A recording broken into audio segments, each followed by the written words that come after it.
guys, I'm Adam Wilborn from What Culture. And I'm the inspirational Andy Murray from What Culture. And remember, a witch is a witch, and a goblin is a man's best friend. Coming up, my favourite wrestling match is in a room with a boiler, but I've got a massive potential spoiler. I need to start doing better with my diet, but guess who's back? It's Bray Wyatt.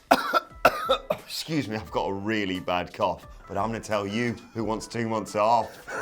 Remember Monty Brown, his finisher was the pounce. And on SmackDown, Daniel Bryan has something to announce. This is the news. We are going to start things off with probably the biggest set of developments from last night's episode of WWE Raw. We now know the official opponents for, I almost said Seth Rollins there, for Brock Lesnar, the Universal Champion, and the Raw Women's Champion, Becky Lynch, at SummerSlam on August 11th. So, let's go with Lesnar's opponent first of all. There was a big main event on Raw that pitted 10 of WWE's biggest and best, including Randy Orton, Roman Reigns, Rey Mysterio, Braun Strowman, Bobo Lashley, all these guys. Over the top rope battle royal lasted about 9 minutes. Seth Rollins emerged victorious.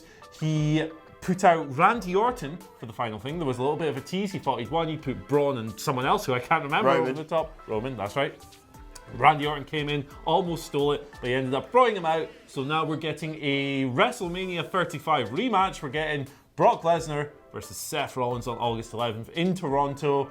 Just confirmed, obviously, a day after Rollins had dropped the Universal title to Lesnar at Extreme Rules. So, interesting match. It's probably what it was always heading to after the way that show ended. Yeah, I hate to say I told you so. Oh, no, I don't. I told you so. I said this was going to happen. I said it made complete sense at the end of Extreme Rules. Like, it would have been a bit of a damp squib at the end of Extreme Rules if it had just been Seth pinning Baron and then going, yeah, I'm going to kiss my girlfriend. Yeah. So it made sense for the show to end with a big shocking move from Brock Lesnar, him finally cashing in. And I think it sets up the SummerSlam main event far better because it makes sense for Seth to be chasing. It would make it easier if they are going to make Brock lose because he's not like he's cashing and made at SummerSlam made himself look like an idiot. He's held the belt for a while. And I think it's the best thing you can do, not only with Seth Rollins and Brock Lesnar, but also for the Universal Championship. Yeah, and it would just be cool to see these two have a proper match this time as well, because obviously the Extreme Rules title change was a single F5 and it was done, and the WrestleMania match was a beatdown, a low blow, and then some other stuff. I think that official bell time was like 2.5 minutes as well. I really want to see them have a proper match, because on this day, Brock's proper matches are tremendous. Yes, exactly. So the other match we have now is Becky Lynch, and she'll be challenged by Natalya. Yay. Adam Cleary's favourite wrestler and indeed close personal friend. This came on the back of something like a 25-minute elimination number one contenders match that felt like it was about an hour and a half long. Also featured Alexa Bliss and others. The final fall was Natalya beating Alexa, claiming the contendership. Becky Lynch got on the microphone afterwards, blabbered some pish about how she's better in war than she is in love. Natalya then said, well, you must be a pretty awful lover then, bitch. And said she was going to kick her ass. So Natalya getting all attitude-y there. Like, it'll be a fine match and Becky will retain. I had a horrible realisation this moment as I was walking to work that they might just keep the title on Becky Lynch until next year's WrestleMania. And do you know who's going to challenge her? The winner of the Women's Royal Rumble match, Nia Jax. Oh. Yeah, I just suddenly thought that with these bland matches that they're putting her in. Like, she's going to beat Natalya, isn't she? Surely. Yeah. Yeah, sorry to spoil I don't like Tuesday. wrestling anymore. Right, anyway, a bit potential spoiler to tell you about off the back of that surrounding the Universal Championship, because local ads for the September shows in Madison Square Garden that WWE are going to put on have listed a Universal title match between Drew McIntyre and Seth Rollins, which would suggest Seth Rollins is going to defeat Brock Lesnar at SummerSlam. Now, of course, they may argue, we had these made before Extreme Rules, and that's why we've made this, and it's all obviously subject to change. But that would make sense, wouldn't it? Yeah, I mean, I guess so. Drew McIntyre did just lose to Cedric Alexander, but they'll probably think they can rehabilitate him. So he'll probably that. need some kind of tune-up win before then. Maybe he'll beat whoever the heck he ends up facing at SummerSlam. Might even be Cedric. Just kill him. Yeah, continue. Yeah, 30 seconds dead, one Claymore.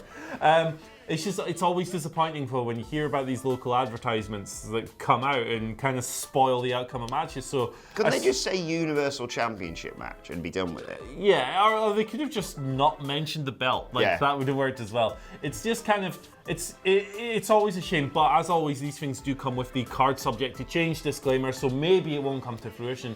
I mean, I kind of hope that it doesn't. I just don't like knowing where things are going to go. No, exactly. But if it does happen, you heard it here first. Bang, bang, bang. Let's move on. And if it doesn't happen, well, we never said it. So, yeah, get that little Men in Black flashy thing out and piss off. Anyway, we're going to talk a little bit about Bray Wyatt. He's back, finally. Back in the ring, sort of. Last night was his first proper appearance in the arena live in something like a year. Did you hear that reaction? What a reaction it was. Oh. What had happened was Finn Balor came out, he got his ass kicked by Samoa Joe. It lasted like a minute and a half, he lost. Afterwards, Joe tried to beat him down. Balor came back into it. He ended up standing tall after hitting the coup de grace.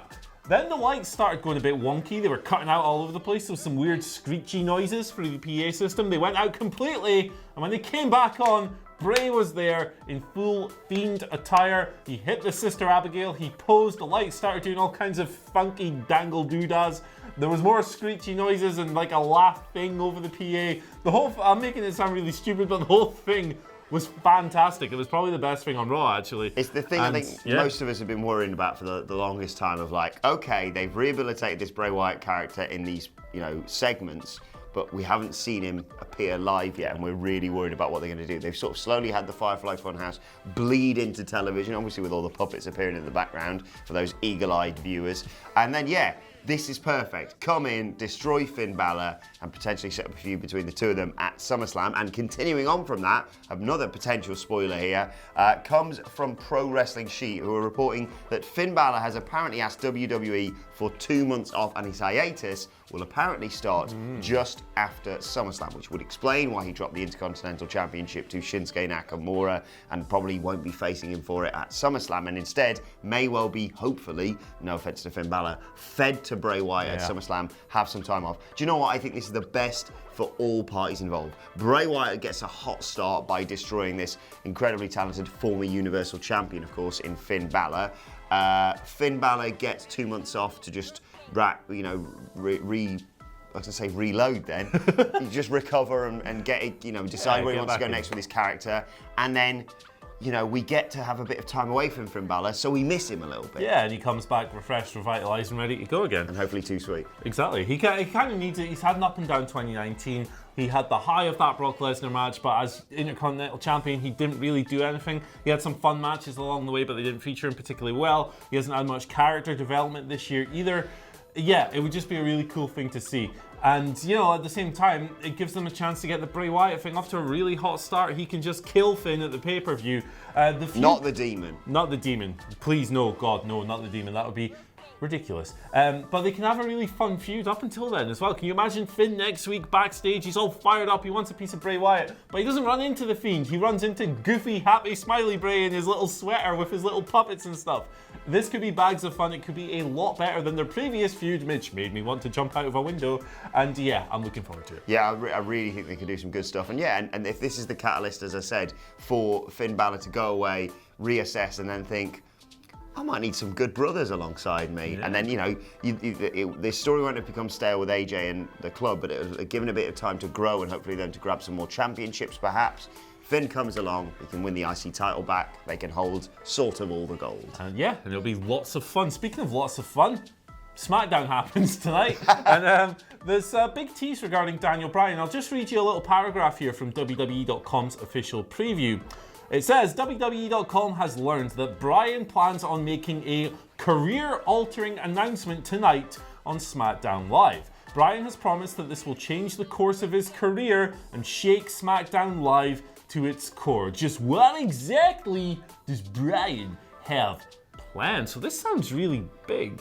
Yeah, there's always that slight tinge of like, oh God, career-altering announcement for Daniel Bryan. We don't think, touch wood, that it's going to be something hopefully to do with him actually taking time away from the business and what have you. I'm hoping it's him just going, Yeah, you know when I lost the WWE Championship at WrestleMania? Yeah, I want it back. Yeah. I want it back, because Yep. Kofi Bryan 2 at SummerSlam would be the best for everyone involved. Yeah, absolutely. Kofi needs an opponent. Opponents don't get much better than Daniel Bryan. Daniel Bryan and Kofi had in my opinion, the main roster match of the year so far, although that Undertaker match from the weekend was pretty close. That shot of Drew. Really good stuff, and then Roman cutting him off, the whole thing ruled. I would love to see that match again. I would love to see Daniel Bryan back in the single spotlight after a little vacation in the tag division, in which he did really well, by the way. The match at Extreme Rules was fantastic. But yeah, it would be great to see him back in the spotlight, so let's see what it is. Yeah, right, let's move on to your Twitter questions at WhatCultureWWE if you want to get involved, of course. First question today comes from the King in the North. He sent us a two-parter. We've sort of already answered one part, but it's very intriguing, this. He says, do you think that they took the title off of Seth as a punishment for those tweets to Ospreay, and do you think he'll win it back at SummerSlam, seeing as he won the Battle Royal on Raw? I do not think they took it off as punishment. I think that Vince probably put him up for those tweets, to be honest. Like, look at some of the verbiage he used in the ESPN interview and stuff as well, talking about taking the ball and going home. I think Vince was really happy with that, and I think it was probably Vince's idea. I do think he will win the belt back at SummerSlam, however, based on the information that we have just relayed. Yeah, I think so too, and I agree. I think they just said, look, drop the title so you can win it back at SummerSlam, and it makes sense, and we get rid of the briefcase, and we can get a hot angle going in SummerSlam for the Universal title. Right, Coley says, Bray Wyatt returned last night to attack Finn Balor with Raw reunion next week. Which legend would you like to see him attack, or will Vince just feed him to the boogeyman? I would like to see him attack Gangrel, obviously. So, I mean, I'm not really going to extrapolate on that. It's just Gangrel. So, I think we could do some. I think you could really, elevate his character by having him legitimately attack someone really big, like. HBK's out there, and I'm not saying saying this to set up a match between Bray Wyatt and Shawn Michaels at WrestleMania, although. Yeah? No. I haven't said it. Okay, I'll take it. Anything to wipe my memory of that god-awful Shawn Michaels Saudi Arabia match. But, have him attack someone like that. Yeah. Flair, maybe? Flair would be good, obviously, because he's older and so forth. And we don't worry about a potential match. Yeah. Yeah. Oh, God, yeah. Have him attack someone major. I'd do that.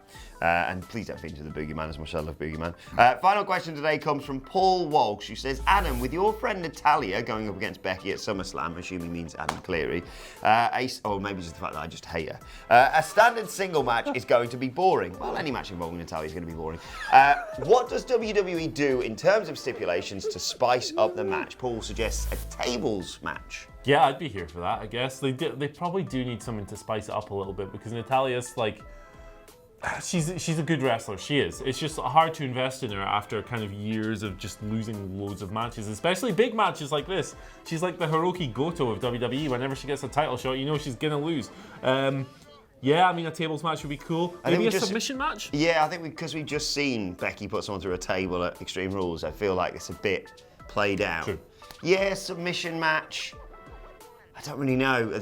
You need to do something major, and it would be weird to suddenly be like, sod it, we're putting you in Hell in a Cell. Yeah, first blood. Yeah. I don't really know what you do to spice up that match. Submission would be cool. You get Sharpshooter versus Disarmer, I guess. Yeah, that would be quite good. They're both technically really good, so. Although it's just going to be, nothing will make me care about that match. It's hard to get fired. Yeah. I mean, at least it's not. Let us know which match you think would save that contest in the comments section below, because I'm struggling here. TLC maybe, sod it, just go all out. How about a death match? Get the scissor boards out.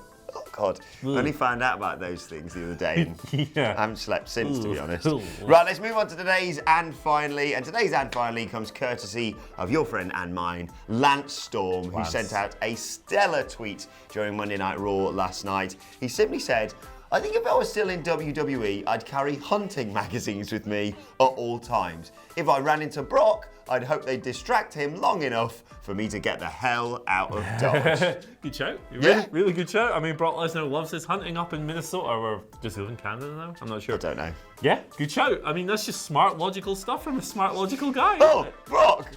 Have you seen his centre page spread? Have some of that. Yeah, look at this dead deer. Whoa!